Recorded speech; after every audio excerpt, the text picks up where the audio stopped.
This is a description of how to find duplicate records in a large spreadsheet of data. So if you don't have very many records to look at, sorting a particular column of data is one way to find duplicates because they'll be right above or below one another. But if you have thousands of records to look through, or even hundreds, that is not very practical. So there's a better way to do that, and that is to take the column that you're looking to check. In this case, I suspect that there are duplicate email addresses. So I'm going to copy this column of email addresses, and I'm going to use something called the Consolidate function in Excel. There may be a way to do this in Google Sheets, but I have not found it. So I'm going to copy this column of email addresses, and I'm going to go to Excel. And I'm going to paste this in here.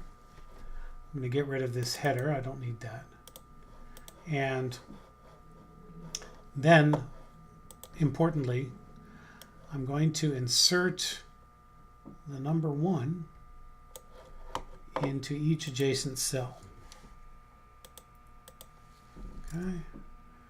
And the reason that I'm doing that is because what we're going to do, what Excel is going to do, is it's going to count the occurrence of each of the things in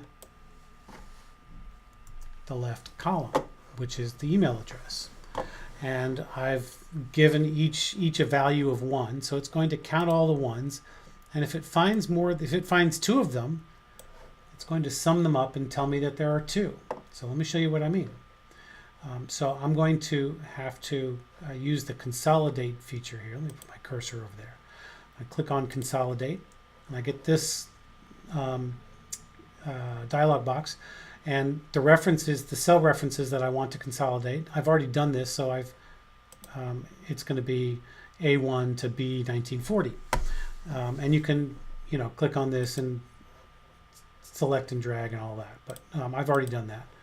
And then once you've gotten it up here, you press this plus button here and it adds it into your list of references. And then this is important. You want to use the function sum. It has other cool things you can do here, but all we're using is sum. And we want to make sure we select use labels in left column, right? Because it's going to sum up all of the occurrences of everything in the left column, and that's going to give us the duplicates. So once I've done that, I hit OK, and it gives me this consolidated list. A whole bunch of 1s because there aren't very many duplicates. But if I highlight those 2 columns, sort, I'm going to sort by column E, which is where my number 1s are, and I want largest to smallest, and that gives me all of the ones that are greater than 1. So I have 6 or 5 items here, 5 email addresses, or I guess 6, which are in fact duplicates because they have a count of 2. So I can get rid of these, and then all I have to do to correct those in the source spreadsheet is copy this, go do a Command F, and here are my duplicate email addresses.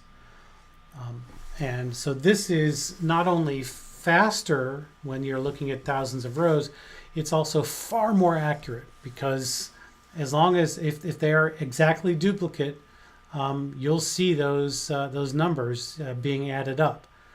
Now this doesn't work if there's even a 1-character difference or even a space difference in the email addresses. So if I had email addresses that had an extra space in it or something, that was the only difference, this method will not catch that. But if you have identical values in a field, it will catch it every time and far faster and far more accurately than you can do by manually reviewing it.